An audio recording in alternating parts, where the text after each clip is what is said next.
All right, Benjamin Spall, welcome to the show. Thanks for having me, Brett. So you got a new book out, My Morning Routine, How Successful People Start Every Day Inspired. I think that's one of the, I've noticed, I'm interested. I think a lot of people are interested. What do other people do for their morning routine? I think it's a voyeuristic part of ourselves. So what got you looking into the morning routines of all these influential people? Well, you're exactly right about it being voyeuristic. That's something that the way I think about it myself. But the way I came to it was around mid 2012. I was reading the book, The Power of Habit by New York Times journalist Charles Duhigg. And I was really interested in the idea of building something where we could really celebrate people's habits and kind of find these different habits, find these different ways of doing things that could be helpful for people in their daily lives. And it was around about the same time that my now co-founder and co-author Michael Zander got in touch with me, and he had this same idea of kind of documenting what people do in the morning. So we kind of put this idea together and we created mymorningroutine.com, which it's hard to believe nowadays because people write about morning routines all the time. But back then, morning routines really weren't being spoken about that much. So we started publishing one new interview every single week, and we've been doing that coming on 6 years now. Wow. So you interviewed dozens of successful people to find out what they do for their morning routines. Did you find one common template or principle for how to do a morning routine? All right. So firstly, I would say that there's no right way to start your day. There's a lot of advice online that kind of says you have to get up at 5 a.m., you have to do this, you have to do that. But to be honest, we kind of really like to look at the idea of what works for you.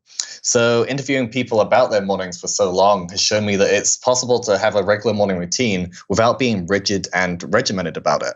And for us, honestly, it's all about kind of starting your morning routine with intention. And what we found while interviewing people, both for the website and for the book, is that almost none of the world's best and brightest leave their mornings to chance. And in our view, this is clearly not a coincidence.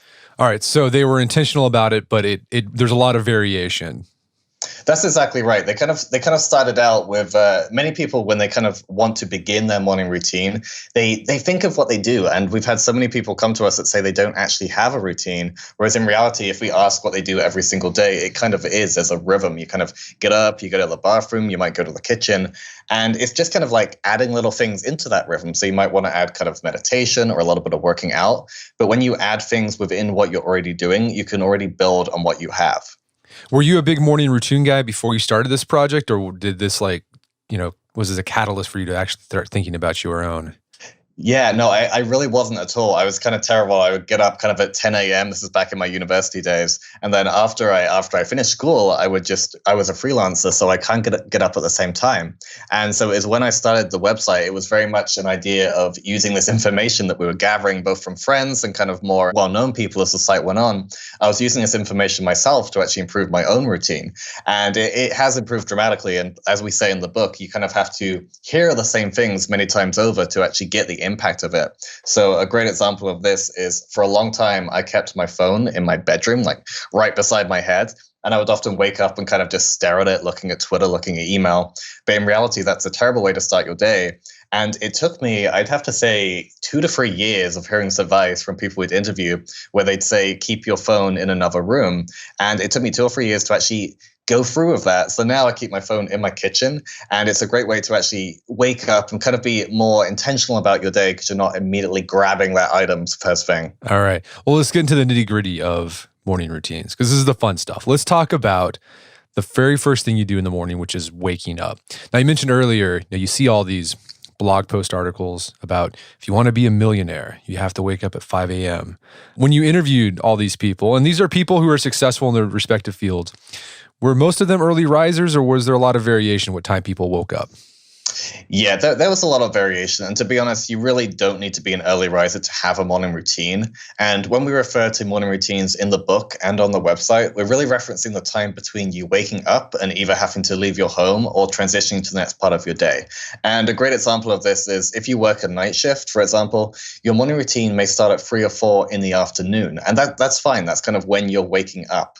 The most important thing you can do if you already feel like you don't have that much time in the morning is just to slightly increase the time available to you by getting up 5 minutes earlier for one whole week. So that doesn't mean 5 minutes a day, just for one whole week, get up 5 minutes earlier than usual. And then next week, add 5 minutes on top of that. And eventually over time, you'll kind of reach that point where you're like, okay, I have enough time for my routine, but I'm not feeling overtired.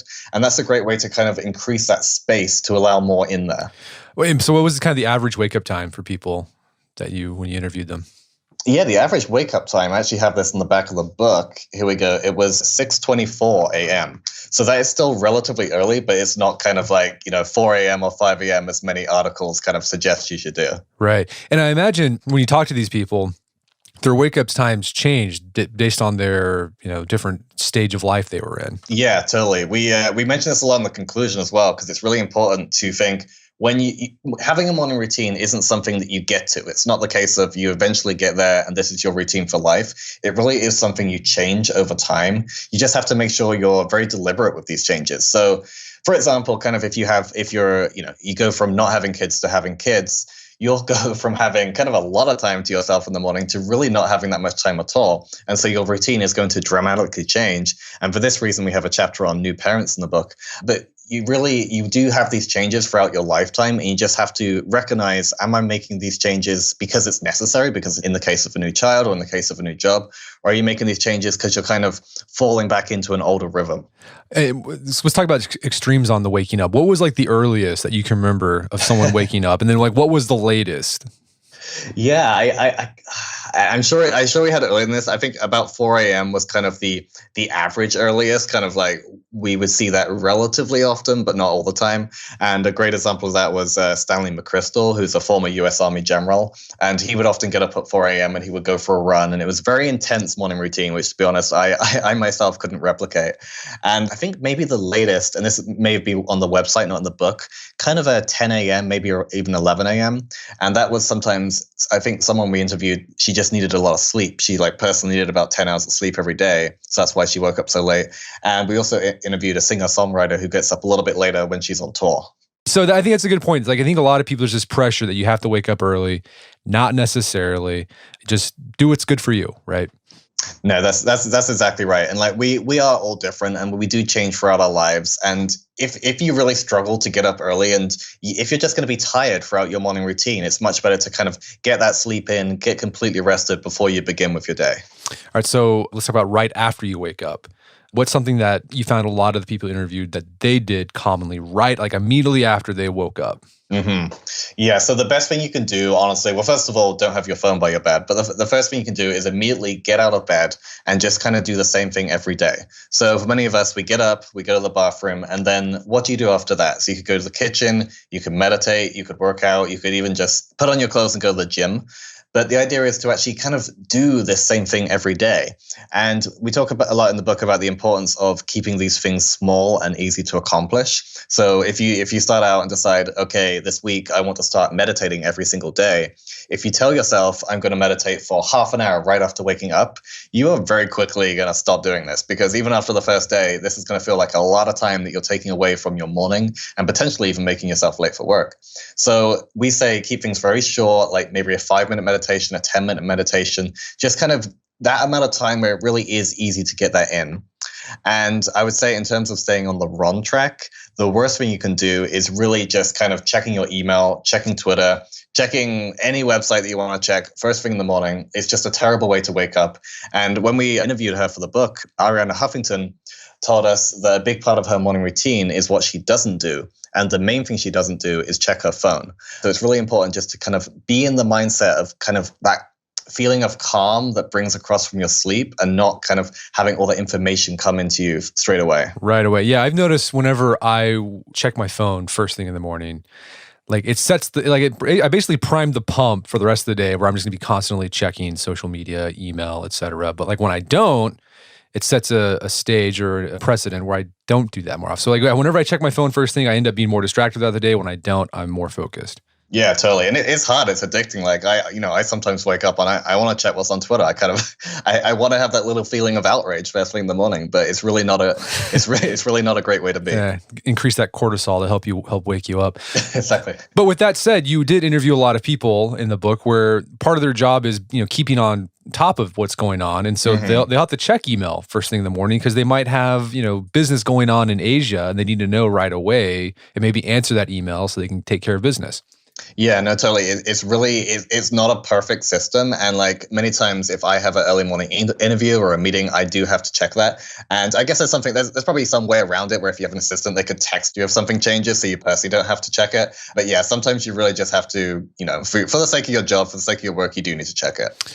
Another thing that I liked, and I've tried to incorporate this, but I haven't been able to do it lately because I've got kids now, and so there's a lot going on. But just getting outside and taking a walk in the morning, first thing in the morning, it's just so relaxing and rejuvenating, and it kind of really sets the tone for the rest of the day. Yeah, we actually look at that idea almost in terms of meditation, whereas it isn't a sit-down meditation practice in itself, but actually just getting out there in nature is a great way to kind of calm you down and kind of get you ready for the day ahead. And you get the blue light, right, from the rising sun to help wake your body up even more. Right, so exactly, it's very natural for our bodies to wake up that way. So I think one reason why a lot of people want to start morning routines or start getting intentional about their morning routines is they want to be more productive throughout the rest of the day. So we talked about some things you can do to be more productive, like don't look at your phone, right? Because that'll set the stage for you looking at your phone and social media the rest of the day. But what are some other things that you found that people do in their morning routine to help them be productive throughout the rest of the day? Yeah, so one thing which kind of came up time and time again is working out. And while we have a whole chapter kind of in the book dedicated to folks who work out in the morning, we quickly noticed that the main benefit was not necessarily working out in the morning, but actually just working out at any time in the day.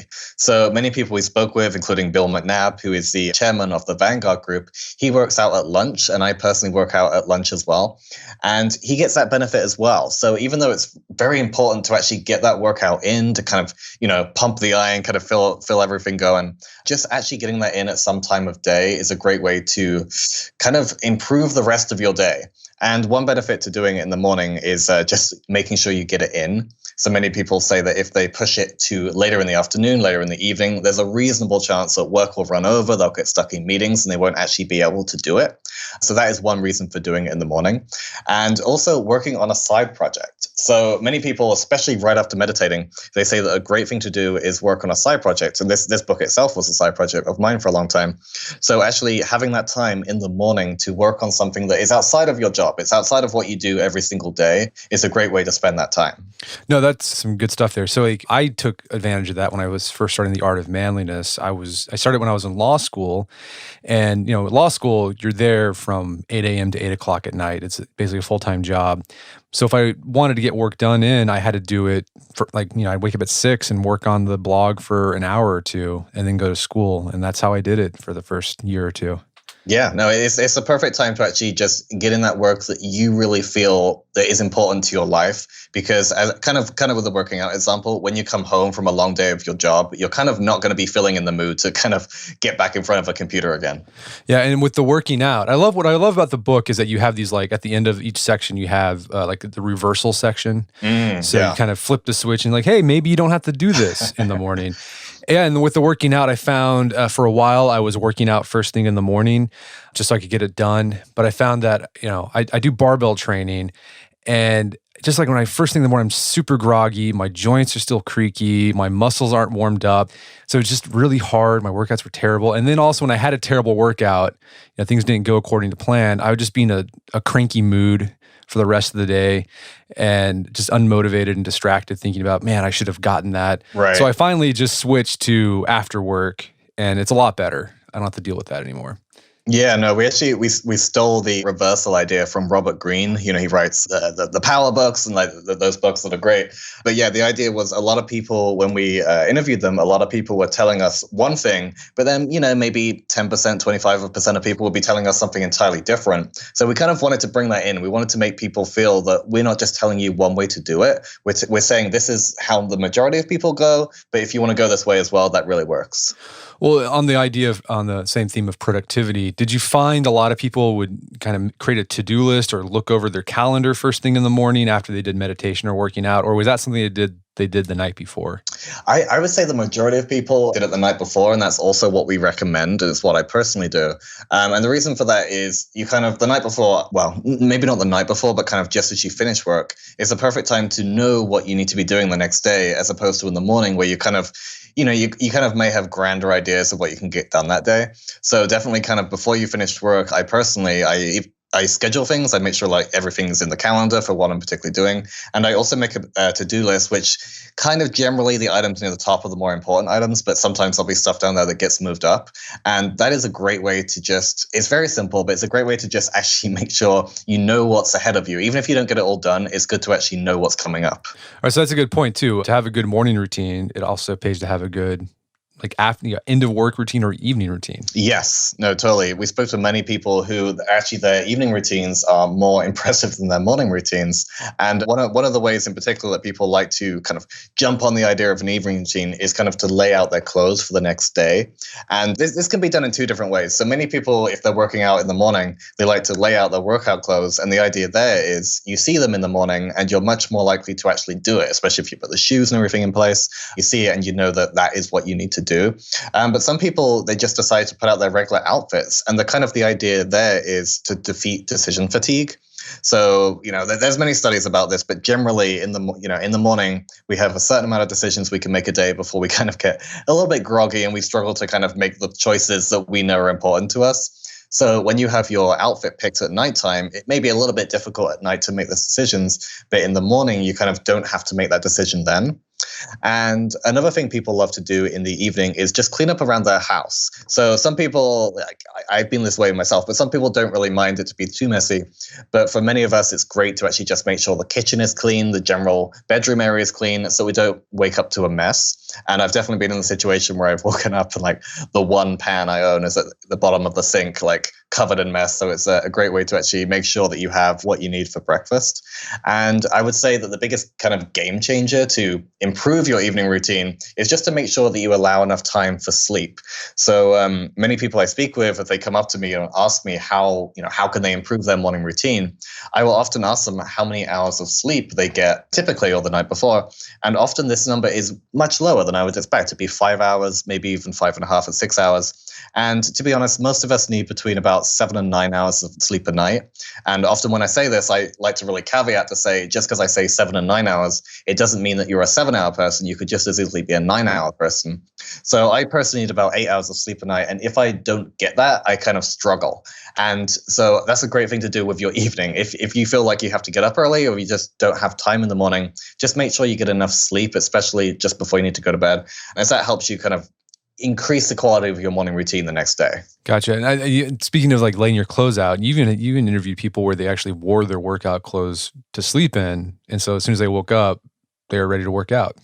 Yeah, when we spoke with Ariana Huffington, she mentioned that she used to do that, but she doesn't anymore. And I believe the reason was because it kind of put her in this weird kind of working out, productive mindset in bed. And she figured it was kind of better to have a nice nightdress or something, bedtime clothes. But yeah, I've definitely heard of other people doing that as well. And also another benefit of planning your day, creating that to-do list of important things you're going to do first thing the night before is that if you start off your day looking at your email, usually your agenda is driven by your email. It's I got to answer that email, and then you spend 2 hours and you're I haven't got anything done productive, right? Just been answering emails. Yeah, no, it's true. And for a long time, I only started with to-do lists and scheduling about 3 years ago. And up to that point, it was exactly that. My whole schedule was email, as if my email inbox was my to-do list. And it's a great way to feel productive. And I believe many people still kind of have that system now. And it really is a great way to feel like you're doing a lot because you kind of have that goal of, archiving all your emails and you kind of get there. But it's a terrible way to actually work on bigger picture goals, to actually have this kind of plan for, 6 months out, a year out, 5 years out. To have those plans in place, you kind of really need to think long term and have that schedule that you stick to every single day. So you've been mentioning meditation a lot, something that people do in their morning routine. It seems like a lot of people use their morning routine, not necessarily to be productive and get stuff done, but just to be exercise their spirituality, be mindful, right? Yeah, so we note in the book that even if your idea of kind of a sit down meditation for 20 minutes doesn't work for you, you can really learn to find meditative moments in the mundane and generally kind of build in moments of mindfulness throughout your day. And there's great ways to do this. Kind of what you mentioned earlier, the just getting out of the house and walking around. That's a great way to kind of feel these moments, and also going for a morning run. And someone actually we spoke to for the book, he mentioned that every single morning he'll put on his tea kettle. So he'll put water in the kettle, he'll put it on, and he'll press the switch, and then it'll be a few minutes that he'll just sit and about nothing at all. And he uses that kind of as a timer to allow him to bring that meditative moment into his morning. But we also, in the book, we do describe, typical forms of sit down meditation. And many of the people we spoke with kind of write about what they do if you're kind of more into that. But personally, I've always done, well, for the last couple of years, I've been doing a 10-minute meditation, generally in the morning. If I don't get it in the morning, I'll push it to later in the day. And it's just such an easy, it's such a short amount of time that it's easy to do. And I don't worry about it. It's just something that I enjoy. And even though I've never really been able to meditate properly per se, completely empty my mind, it's a great way to really sort my tasks for the day. And this is always prior to checking email, of course. Were there any journalers in their morning routines? There were. I think one in particular was Ryan Holiday. He journals every single morning, and for him, it's definitely a meditative practice. He's kind of writing about what he wants to do for the day and kind of his thoughts further out. But many people did speak about doing morning pages as well, which is kind of the same idea. It's by Julia Cameron, and it's about kind of, I think it's quite a lot of pages, to be honest, but it's like kind of writing out your thoughts for the day and what you want to achieve. So, I mean, we mentioned all these different things you can do in your morning routine. You can get up, you're going to take a walk, maybe you're going to meditate, you're going to possibly maybe look over your to-do list, maybe journal, maybe do some meditation. But I think one thing I've seen in my own life and in the lives of people who try to start a morning routine, like they want to do so much, right? They try to cram in a ton. So then they end up they try to cram in so much they can't do their morning routine, and they just give up on the concepts. Any advice there on not trying to cram so much into your morning routine? Here's how long should your morning routine last, right? Like what's the right length for that? Yeah, so we really don't give a length to it. We often say it's kind of what you can allow. And like I mentioned earlier, if you feel like it's not enough time, then kind of wake up 5 minutes early and kind of go from there. But it really does change for everyone. So some people might want a 2-hour routine, but that might be incredibly extreme for others who might want more of a half-hour routine. And I think it's very important to just figure out what you want in there rather than figuring out what the main length is. And then definitely starting small, 10-minute meditation, 10-minute workout, stretching routine. Really just make sure that you get all the elements in there, even if it's not for a particularly long amount of time. And then if you're really enjoying something, if you're really enjoying working out, you're really enjoying going for the gym, then either increase those items at the expense of others, or just increase the amount of time of your morning routine in general. All right, so you don't have to go big with this thing. You can just go small. No, you really don't. And it's definitely when you go for the book, you kind of have some extremes. I kind of mentioned General McChrystal earlier on, his routine, I think, lasts for 3.5, maybe even 4 hours. There are extreme examples in there, and they're incredibly fun to read. But I think they're also a great way of showing you that you can take some elements from people's routines. You can take this from this person, this from that, but you really don't need to go the whole hog with any of them. So one thing you also cover in the book, and you mentioned this earlier, morning routines with parents. Because before I had kids, I had a pretty awesome morning routine. Had so much time. I could journal for 30 minutes. I could meditate for a long time. I could do this and whatever. And then I had kids, and the newborn phase is crazy. There's no routine because the baby's got to eat, or it's got to change its diaper. So what did you find that people did? How did they adjust their morning routines when kids came into the scene? Mm-hmm. Yeah, so this was a real tough one, and we kind of want to make it clear here that we definitely acknowledge the fact that a morning routine for parents of young kids, or parents of any kids, to be honest, is going to be incredibly different from a morning routine when you do not have kids. But that said, we do make the point that kids do thrive on having a routine themselves. So if you can kind of get this routine as soon as possible, and of course, with a newborn, this is tough, but as soon as is generally possible, if you can kind of bring a routine into their lives, it will help you as well. And one thing that we really, really do advocate, if possible, is once your kids are on sleep schedule as much as can be, as once they're on that, is to kind of try to wake up before them. And this is tough, especially if you've been up half the night with them.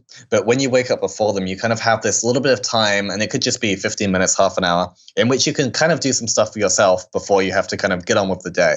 And this is tough. This really isn't, we're not advocating that this is the best way to do things, but it really is kind of the only way to continue on with that routine when you do have young kids in the house. So adjust your expectations. You're no longer going to have an hour of me time. You might just get 15 minutes, and you got to be okay with that. I think adjust your expectations would have been a great subtitle for that chapter. Yeah. Right. And then when your kids are out of the house, you'll get back your hour of me time, but then you'll be sad because there's no kids in your house anymore. Yeah, exactly. Yeah, we like to point out, I think we point this out in the reversal section of the parents chapter, is that it is only temporary in a good and bad way. Like, you'll definitely miss it when it's gone, but then, you'll have your me time back. So there's definitely a positive there as well. Okay, so another challenge with morning routines is there's a lot of people who travel, right? Or they're traveling, right? So you go to a different place where you don't have your stuff, you don't have your chair to sit in that you typically sit in to do whatever you do there. So how do you adapt routines or maintain a routine when you're away from home? Yeah, so sticking to our morning routines when we're traveling can almost feel like an impossible task. So often we just kind of go with the flow and kind of fall in and out of our regular routines with kind of bringing in these unhealthy habits. And this is especially true if you're staying in a hotel. But what we write in the book is that you can make your morning routine kind of work for you. It might not be exactly the same, but one way to do this is to kind of think about how working, for example, out of a hotel room can actually make you more productive. So if you're at a conference or something, you have to spend half an hour just working. If you're in a hotel room, you kind of don't have any distractions. You can't reorganize your desk. You can't clean out the fridge. You kind of have nothing there that, many of us like to kind of distract ourselves with. So that's one great way to get something out of it. And another thing to think about when you're going on the trip itself is to kind of be smart about your scheduling. So if you know that you sleep well on planes, you should try to work to travel overnight so you can wake up refreshed and ready to get on with your morning routine the next day. And if, like many of us, you know that you don't sleep well on flights, you could just choose to fly in the evening. So you're kind of getting in at night, and then you can have that night in the hotel room. But definitely the most important thing to think about when, with regard to your morning routine when traveling, is you really shouldn't beat yourself up. And it's totally normal for your routine to not be as thorough and not be as efficient when traveling.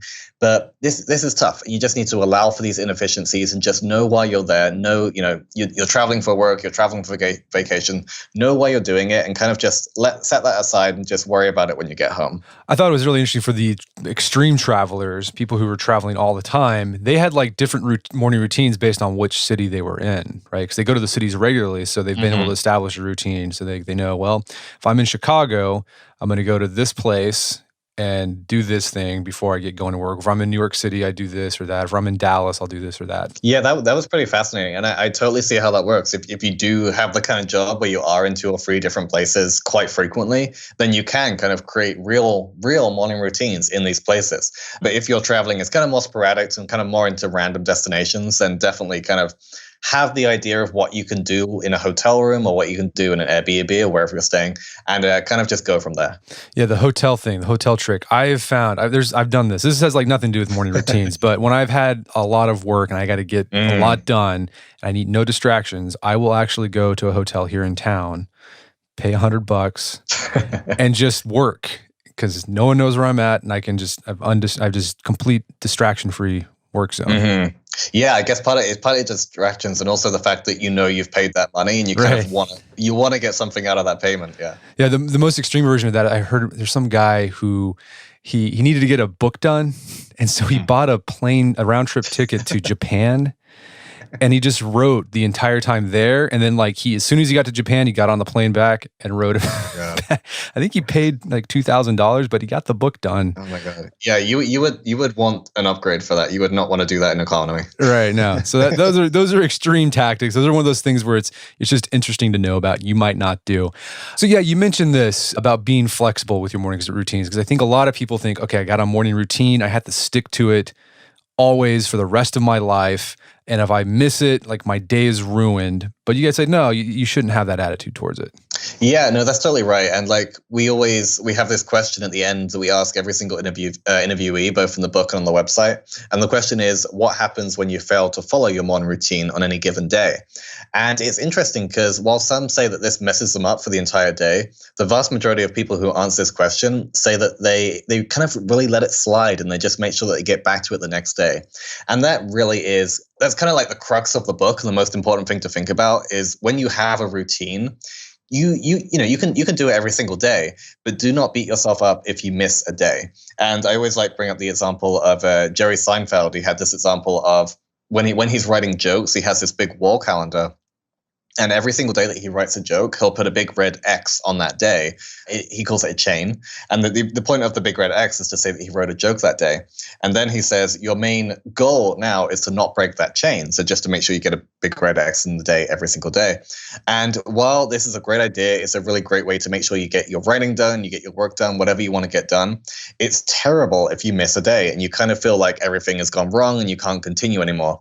So the point of what we really like to make in the book is that just because you miss a day, or even if you miss 2 or 3 days, don't worry about it. Like, don't aim for that to be your goal. But if it happens, if you mess up, if for some reason, your kid gets sick or just something happens, don't worry about it and just aim to get back to it the next day. How has your morning routine changed since after completing this book and working on the site for 6 years? Mm-hmm. What's it looking like right now? Yeah, it's much better. Like, what's interesting is I am not an extreme morning routine person by any means. I am not getting up at 4 a.m. I typically get up between about 7 and 7:30.